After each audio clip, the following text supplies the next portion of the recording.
Strap in, everybody. Today we are going deep into some really wild territory. Dragons. Dragons? Not just these, fire-breathing kind that we all know and love from fantasy novels. Yeah. We are talking about accounts from hypnotic regression sessions Oh, wow. that suggest that these mythical beasts Right. might have been a lot more real Okay. than we think. That's right. Yeah, we're looking at 3 different sessions here, all exploring the existence and nature of dragons and a fascinating hybrid race called Dragonians.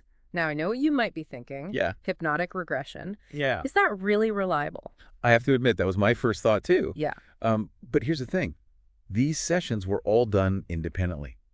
Conducted by Elena Sagalaeva, Yaroslavna Koznovskaya, and Marina Dimnich. Independently. Yeah. And what's really intriguing is the amount of overlap in the details. Oh, interesting. Even across these different subjects. Exactly. And that's what we're going to be exploring today, those common threads that weave through these hypnotic narratives. Right.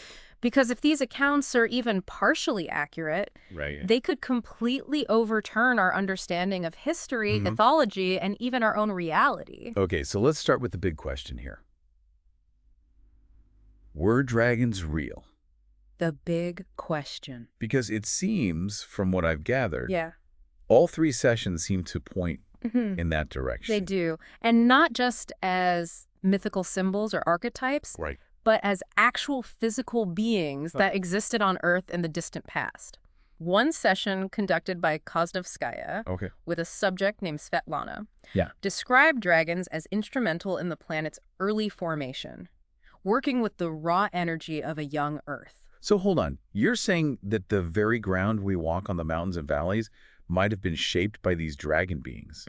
That's pretty mind-blowing. It is, and this idea of dragons as more than just fire-breathing monsters is echoed in another session. This one led by Sagalaeva with a subject named Tamara. Her account describes them as both terrestrial and aquatic, with some even thriving in environments rich in sulfur and volcanic ash. So it's like they were perfectly adapted to an Earth that was radically different than what we know today. Almost like pioneers of a primeval world. Exactly. But if they were so real and so ingrained in the fabric of Earth, where do they go? That's where things get even more interesting. Okay. All 3 sessions suggest that while dragons once existed on the physical plane, they eventually transitioned to other dimensions or planes of existence. Cool, okay. It's as though their role on a physical Earth had run its course and they moved on to other realms, other purposes. Okay, I gotta admit, that's a bit of a head-scratcher. Yeah. But it also makes you wonder if they could shift between dimensions. Did they leave anything behind? Well, that's where Svetlana's session offers a tantalizing detail. She describes the possibility of dragon eggs still existing on Earth, hidden away in remote mountainous areas, almost like dormant seeds of a bygone era waiting to be rediscovered. Wow. Whether that's literal or symbolic is open to interpretation. But it definitely adds another layer of intrigue to this whole dragon mystery. It definitely does. All right, so we've got these powerful beings shaping the Earth, transitioning between dimensions, maybe even leaving behind traces of their existence. But here's where it gets even wilder. The Dragonians. Yes. These sessions describe them as a hybrid race, a mix of dragon and something else.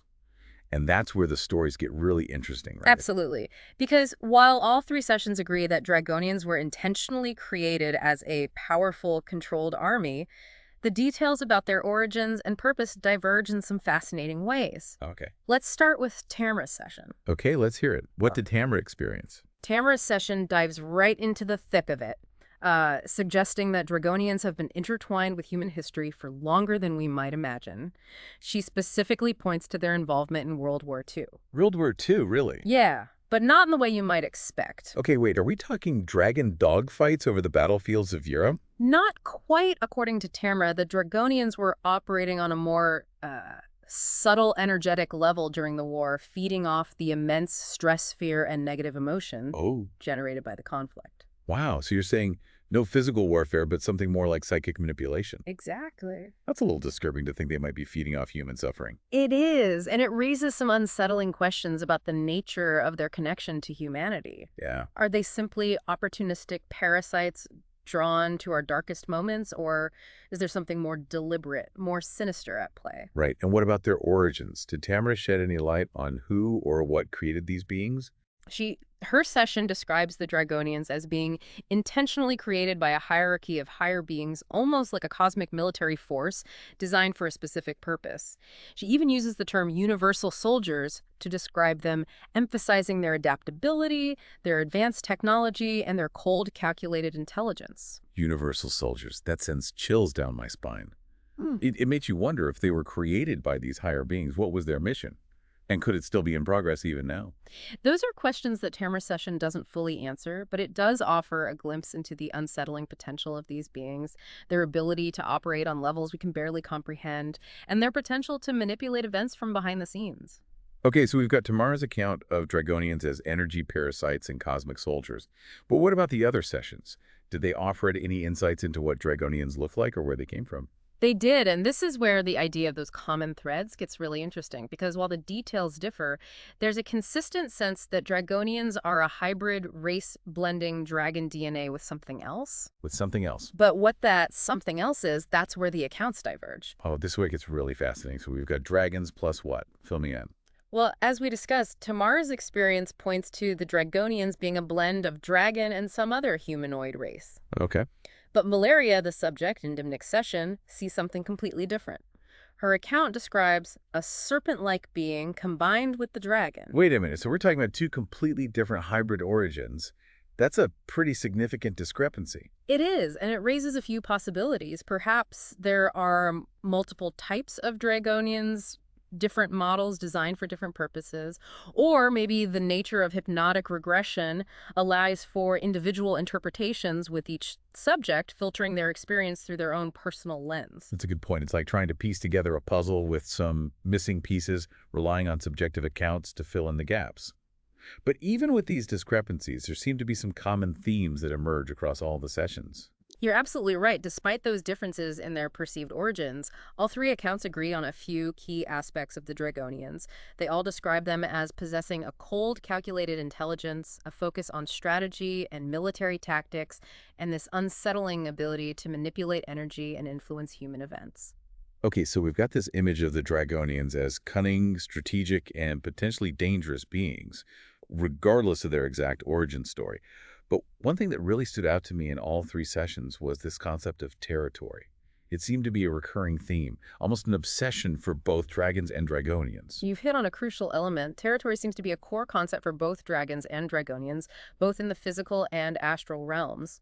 Svetlana's session in particular describes Dragonians as being trapped in the Earth's astral plane, unable to fully transition to other realms. Trapped? That doesn't sound good. And what does that have to do with territory?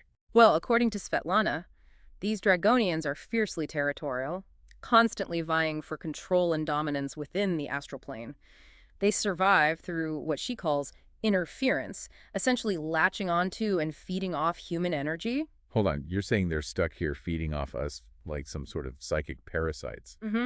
That's a pretty creepy thought. It is, and it ties back to the concept of territory. These Dragonians trapped in the Earth's astral plane are constantly seeking to expand their influence, their control, their territory, and unfortunately that seems to involve manipulating human events and emotions to achieve their goals. Okay, I'm starting to see a disturbing pattern here. So we've got dragons, the architects of Earth, transitioning to other dimensions, and then we have their offspring, the Dragonians, trapped here, feeding off our energy and potentially manipulating us for their own gain. That's a pretty accurate summary of the situation as it's presented in these sessions. But there's one more piece of this puzzle that we haven't touched on yet. Valeria's experience in the astral realm. Mm-hmm. What did her session reveal about the Dragonians and their activities on that level of reality? That's where things take a turn toward the truly bizarre, because according to Valeria, the Dragonians aren't just manipulating events on Earth, they're also involved in something far more profound, the collection of human souls upon death. Wait, what? Soul collectors.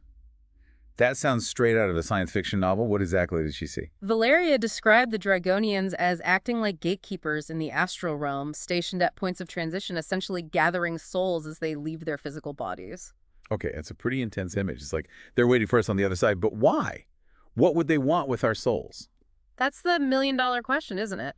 And unfortunately, none of the sessions provide a definitive answer, but it does suggest that the Dragonians' agenda might be far more intricate than we initially imagined. It's like we've stumbled upon the first few chapters of a cosmic thriller, and we're left hanging on a cliffhanger, desperate to know what happens next. You're right. It's like we've just scratched the surface of a mystery that goes far beyond anything we could have imagined. So we've got these three accounts, each with its own unique perspective on dragons and Dragonians. But what are we supposed to take away from all of this? Where do we even begin to make sense of it all? That's a great question, and I think the first takeaway is that reality might be a lot stranger and more complex than we typically give it credit for.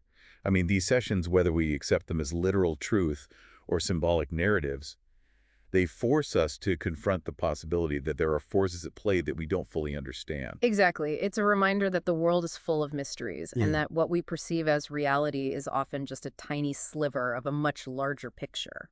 And it makes you wonder, how much of what we think we know about history and mythology, even our own personal experiences, might be influenced by these forces that are operating beyond our conscious awareness. That's a key point. If these accounts are even partially accurate, it suggests that we might be caught in a much larger game than we realize, with players and stakes that are far beyond our current comprehension. Okay, so we've got this potential cosmic game going on, hidden forces shaping events, and these powerful beings with a connection to Earth's past and a potential hand in shaping our future. So what now? What are we supposed to do with all of this information? Well, I think the most important takeaway from all of this is that knowledge is power. The more we understand about these potential forces, the better equipped we are to navigate the world, to make informed decisions, and to perhaps even protect ourselves from manipulation. So what you're saying is don't panic, but do your research. Exactly. Don't let fear paralyze you. Instead, use this information as a springboard for further exploration. Dive deeper into the source material, seek out other perspectives, and most importantly, think critically about everything you encounter. Yeah, because let's be honest, if these accounts are even partially true, it means that the world is a far stranger and more wondrous place than we ever imagined. And who knows, maybe that's not such a bad thing. Precisely. It's a call to awaken our curiosity, to embrace the unknown, and to remember that the pursuit of knowledge is an ongoing journey, not a destination. So as we wrap up this deep dive into the world of dragons and Dragonians, I want to leave you with one final thought.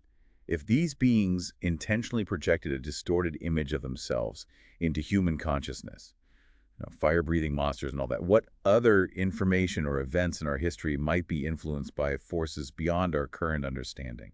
It's a question worth pondering, because if we're willing to challenge our assumptions and explore the edges of what we think we know, we might just uncover a reality that's far more fascinating and perhaps even more empowering than we ever dreamed possible.